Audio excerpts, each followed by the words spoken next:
Shalom, shalom, bien-aimés, bienvenue dans nos capsules hebdomadaires, un proverbe par jour, éloigne la folie pour toujours, capsules qui viennent un peu expliquer des versets, des passages dans la parole de Dieu, en tout cas, hebdomadairement, on exhorte, on partage, on encourage à partir de la parole de Dieu. Et la semaine dernière, pour ceux qui ont suivi, nous avons partagé un enseignement sur le discipulat ou bien les disciples, verset qui peut, ou bien terme qui peut trouver également son fondement dans la parole de Dieu, dans Matthieu 28, les versets 19 et 20, tout simplement là où Jésus va dire à ses disciples: allez, faites de toutes les nations des disciples, les baptisant au nom du Père, du Fils et du Saint-Esprit, et enseignez-leur à observer tout ce que je vous ai prescrit, car voici, je suis avec vous tous les jours jusqu'à la fin du monde.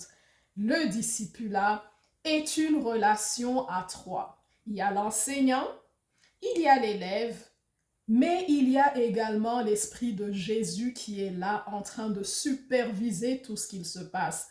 Le maître, donc la personne qui se dit, qui connaît déjà un peu plus sur la parole de Dieu, qui peut enseigner les paroles de Jésus-Christ, il va les dispenser à un élève qui est là, mais qui doit écouter, mais également mettre en pratique. Donc il va dire: et enseignez-leur à observer tout ce que je vous ai prescrit, donc à écouter, à mettre en pratique, avec le Saint-Esprit, l'Esprit de Jésus qui va être là pour rectifier, par exemple, s'il y avait de mauvais enseignements qui sont dispensés. Donc, je fais une petite parenthèse pour dire, lorsqu'on a vraiment soif de Dieu et qu'on est disciple de Jésus-Christ, même si le maître qui enseigne peut être faillible et peut-être enseigner ou faire ce qui ne convient pas, l'Esprit de Jésus, lorsqu'on est fidèle, il est là, donc il va nous enseigner dans toute la vérité également.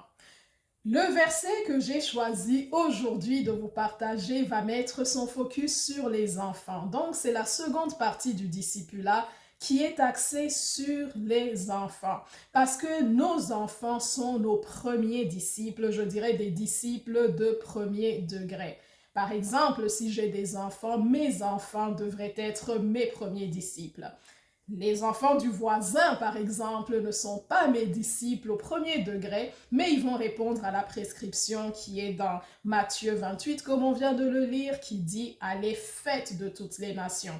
Donc, ils ne sont pas ma première responsabilité ou le niveau 1 de discipulat, mais mes enfants seraient le niveau premier de mon enseignement, donc ils seraient mes premiers disciples. Aujourd'hui, j'aimerais que nous puissions lire un passage qui se trouve dans Proverbe 22, un peu pour appuyer tout ce que je vais vous expliquer aujourd'hui. Donc, ce sera dans Proverbe 22, le verset 6 que je vais vous lire, qui va nous dire: instruis l'enfant selon la voie qu'il doit suivre, et quand il sera vieux, il ne s'en détournera pas. Premièrement, avant de rentrer dans le verset, nous savons de manière scientifique, ou bien juste par simple observation, nous voyons que les enfants apprennent de manière intuitive. Contrairement aux adultes qui doivent trouver des stratégies d'apprentissage, un enfant, plus il est jeune, il apprend de façon très intuitive. On sait scientifiquement que même le bébé, le fœtus, même lorsqu'il est encore dans le ventre de sa mère, il a certaines facultés, il peut entendre, il peut ressentir certains sentiments de sa mère. Par exemple, si sa mère, c'est quelqu'un qui prie beaucoup ou bien qui va lui chanter des chansons, scientifiquement, on voit que l'enfant, le fœtus dans le ventre de sa mère, il peut recevoir ou percevoir certaines choses. Mais plus l'enfant est jeune, on va le voir de façon naturelle, l'enfant ne va pas chercher de stratégie pour apprendre par exemple une langue. Un enfant, plus il est jeune, à quelques mois, quelques années de sa vie, 1 an, 2 ans, si les parents décident de lui parler en français, de lui parler également en kirundi, de lui parler en anglais, l'enfant intuitivement, il va apprendre ces langues et il va parler couramment ces langues si ses parents continuent à s'entretenir avec lui dans ces langues-là. Mais pour un adulte, hein, lui, il va devoir trouver des stratégies pour apprendre une nouvelle langue. Si aujourd'hui je devrais apprendre par exemple l'allemand, je dois trouver des stratégies, des méthodes d'apprentissage afin d'incorporer cette nouvelle langue dans mon cerveau, dans ma mentalité, dans ma façon de faire et dans mon langage.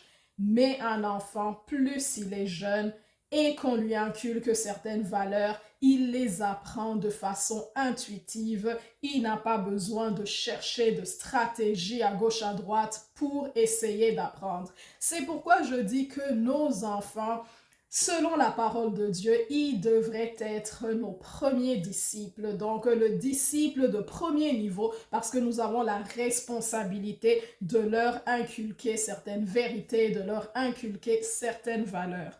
Donc, je vais reprendre le verset que je proposais tout à l'heure, Proverbe 22, le verset 6 qui va nous dire « Instruis l'enfant selon la voie qu'il doit suivre, et quand il sera vieux, il ne s'en détournera pas. » Ça, c'est la traduction de Louis II.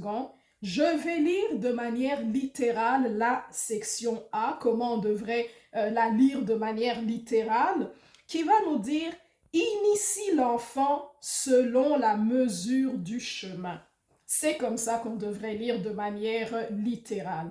Initie l'enfant selon la mesure du chemin. Initie l'enfant à petite dose. Un enfant qui a 3 mois, on peut peut-être être en train de l'allaiter en chantant des cantiques, en priant pour lui, en priant, en élevant la voix, en récitant des psaumes.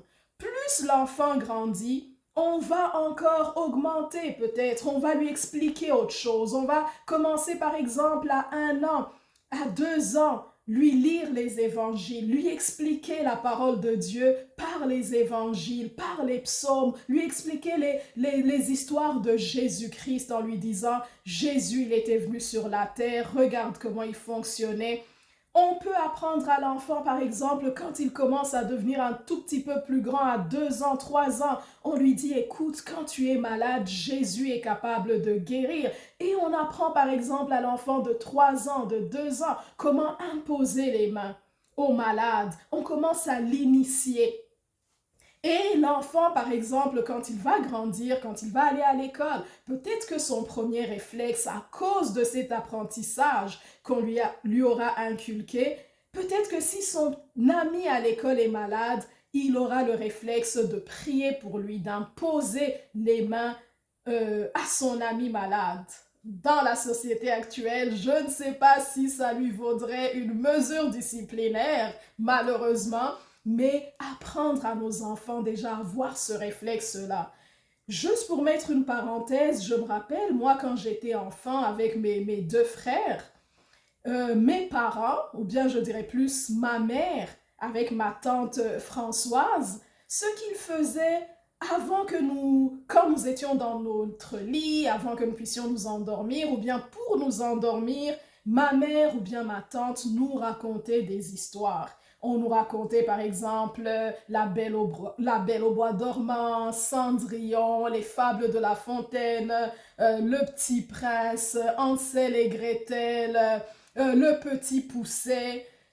Et ça a aidé à ma culture générale parce que lorsque j'ai débuté l'école et tout, les professeurs, en tout cas, j'avais une certaine longueur d'avance parce que mes parents, alors qu'on était tout jeunes, on était encore enfants, on avait peut-être 3 ans, 4 ans, ma tante, ma mère nous racontaient ces histoires pour nous endormir. Et comme on était jeunes, donc notre cerveau a pu emmagasiner et mémoriser ces histoires-là. Aujourd'hui, comme nous sommes chrétiens, nous pouvons incorporer cette façon de faire et enseigner la Bible à nos enfants, enseigner les us, les coutumes, les façons de faire d'un enfant de Dieu à nos enfants. Mais le mot qui introduit, ça va être initie l'enfant selon la mesure du chemin. Comme j'ai expliqué, je viens d'expliquer la mesure du chemin. Plus il grandit, plus on incorpore de nouvelles choses. La parole de Dieu va nous dire dans 1 Corinthiens 13, lorsque j'étais enfant, je pensais comme un enfant, je fonctionnais comme un enfant, mais lorsque je suis devenu grand, j'ai commencé à réfléchir et à agir comme un adulte. Donc, selon la mesure du chemin, l'enfant, plus il grandit, plus il va mettre en application par la grâce de Dieu et avoir une meilleure compréhension de ce qu'on lui a expliqué. Et le premier mot, comme je dis, c'est initie l'enfant. Un initié, c'est une personne qui sait fonctionner, qui sait voir les choses, qui sait appréhender les choses selon la justesse de l'art. Donc, on n'a rien à lui cacher. Un initié, ce n'est pas une personne qui est endoctrinée. Parce qu'une personne endoctrinée, c'est une personne qui fait des choses de façon très religieuse, qui ne sait même pas pourquoi, des fois, elle fait certaines choses. Mais une personne initiée, c'est une personne qui fait les choses selon la règle de l'art et qui comprend ce qu'elle est en train de faire. Un disciple, c'est un initié. C'est une personne à qui on donne la latitude. On lui dit, écoute, les choses sont comme ci, comme ça, fonctionne de cette façon, fonctionne de cette façon, voici le résultat, voici pourquoi tu fais ces choses. Jésus va dire à ses disciples à un moment donné dans Jean 15, il va dire, je ne vous appelle plus serviteur, mais je vous appelle mes amis. Parce qu'un serviteur, il ne sait pas ce qu'est en train de faire son maître, il ne sait pas pourquoi son maître les fait, mais moi je vous enseigne les choses telles que je les ai reçues moi-même de mon Père. Donc un initié. La parole de Dieu nous appelle à faire de nos enfants des initiés, des disciples, non pas des endoctrinés, non pas des personnes qui vont juste suivre les 10 commandements sans comprendre pourquoi elles sont en train de suivre les 10 commandements, mais que ce soit des personnes qui comprennent pourquoi elles sont en train de faire certaines choses parce que telle est la volonté de Dieu pour ses enfants. Donc la parole de Dieu nous appelle à faire des initiés, à faire des hommes et des femmes, des enfants qui seront des initiés. J'emmène encore une petite parenthèse, c'est pourquoi la Bible ne conseille pas de faire des baptêmes d'un enfant, d'un bébé, parce qu'un bébé, ce n'est pas un initié, il n'est pas encore arrivé à l'âge de la réformation où il peut comprendre ce qu'il est en train de faire. Nous pouvons présenter des bébés au temple, mais en tout cas, il n'est pas conseillé de baptiser un enfant. Nous l'instruisons selon la voie, selon la mesure du chemin. Et lorsqu'il sera arrivé en cours ou bien au moment sur le chemin de faire un choix, il fera un choix consenti, réfléchi, un choix personnel et dire vraiment ce que mes parents m'ont appris est vrai et je décide d'embrasser ce qu'ils m'ont appris. Je vais bien sûr donner quelques exemples de la parole de Dieu parce que je préfère, lorsque je suis en train de dire des choses, ne pas dire des choses selon mon entendement, selon ma compréhension, mais dire les choses parce que je les ai lues dans la parole de Dieu. Je vais donner l'exemple de Samuel, le prophète Samuel que nous connaissons presque tout le monde. Je vais donner l'exemple de Jésus, qui ont été des personnes qui ont été formées dès leur bas âge.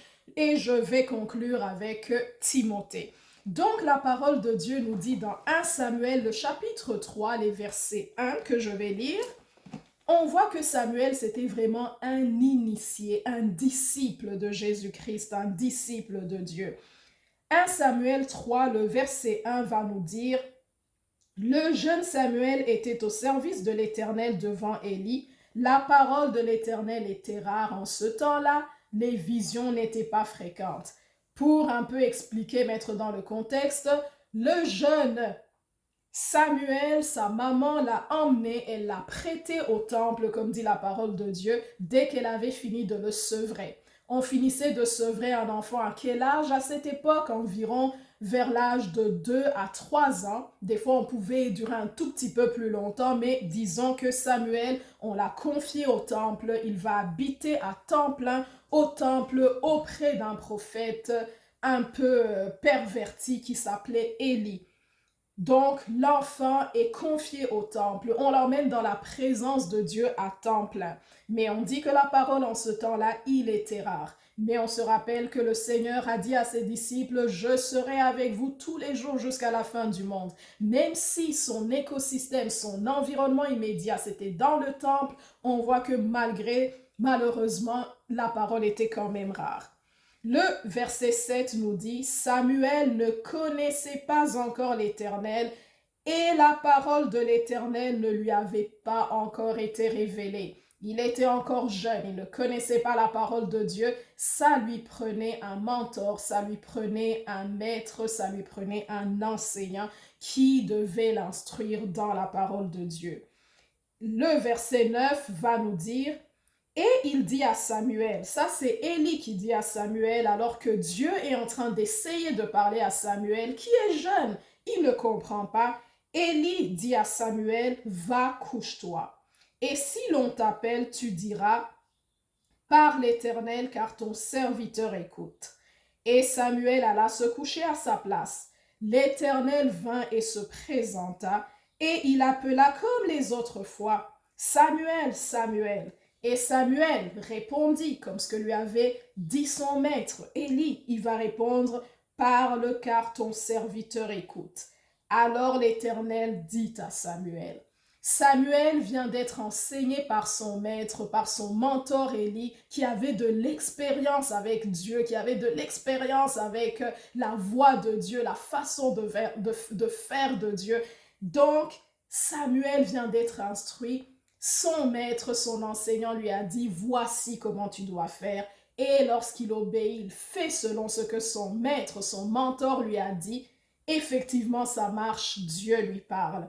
Le verset 19 va nous dire, Samuel grandissait, l'Éternel était avec lui et il ne laissa tomber à terre aucune de ses paroles. C'est ça le mot-clé. Il ne laissa tomber à terre aucune de ses paroles. Samuel qu'on a emmené dans le temple depuis l'âge de 3 ans, qui a été instruit par un coach, par un mentor, on voit plusieurs années plus tard, Samuel est fidèle, il ne laisse tomber à terre aucune de ses paroles parce qu'il les a apprises à temps plein jeune. Le verset 20 va nous dire, tout Israël, depuis Dan jusqu'à Beersheba, reconnut que Samuel était prophète de l'Éternel. Un premier exemple, Samuel qui grandit dans le temple, qui s'exerce, qui est exercé par un coach, par un mentor qui lui explique la parole de Dieu et il ne laisse finalement tomber à terre aucune des paroles de Dieu. La parole de Dieu va nous dire dans Luc, le chapitre 2, des versets 46 à 52, Jésus le Messie, Marie avait reçu la parole comme quoi il serait le sauveur du monde et elle gardait toutes ces choses dans son cœur comme nous dit la parole de Dieu. C'est sur alors qu'elle a instruit son fils dès le bas âge, peut-être qu'elle proclamait des paroles pour lui apprendre à grandir dans cette stature de serviteur de Dieu, d'homme de Dieu.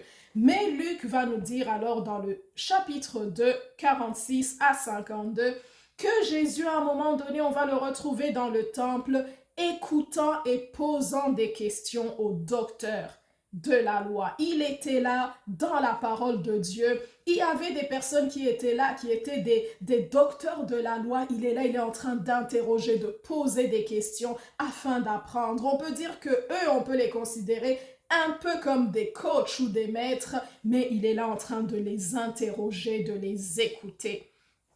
Et la Bible va poursuivre en nous disant que Jésus, il croissait en stature, en sagesse et en grâce devant Dieu et devant les hommes. Pourquoi? Parce que dès son bas âge, il avait été instruit. Il avait cherché à connaître la parole de Dieu dès son bas âge.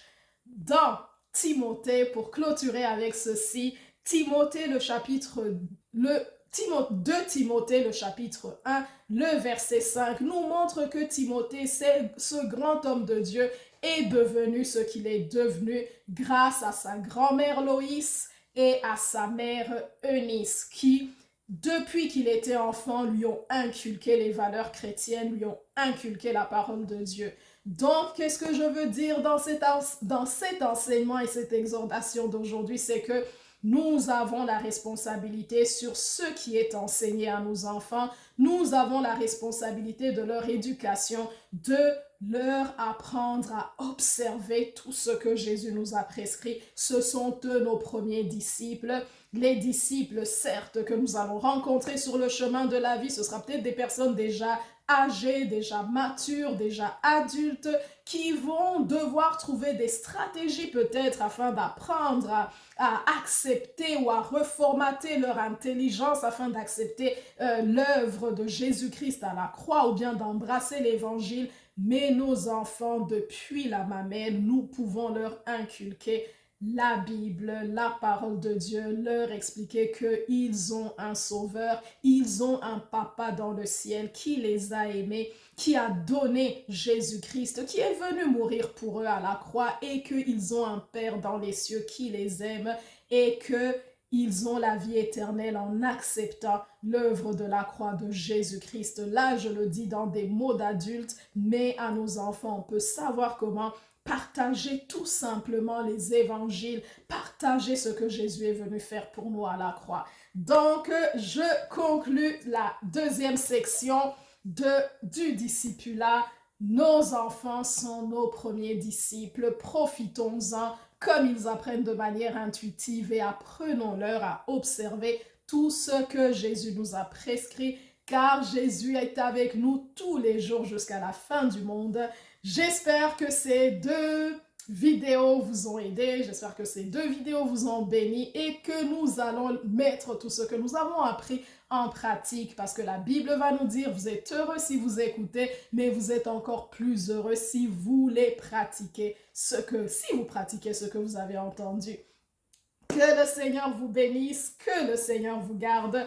On va se voir la semaine prochaine pour une nouvelle thématique. Que le Seigneur vous bénisse et que le Seigneur vous garde. C'est Thérèse. Bye.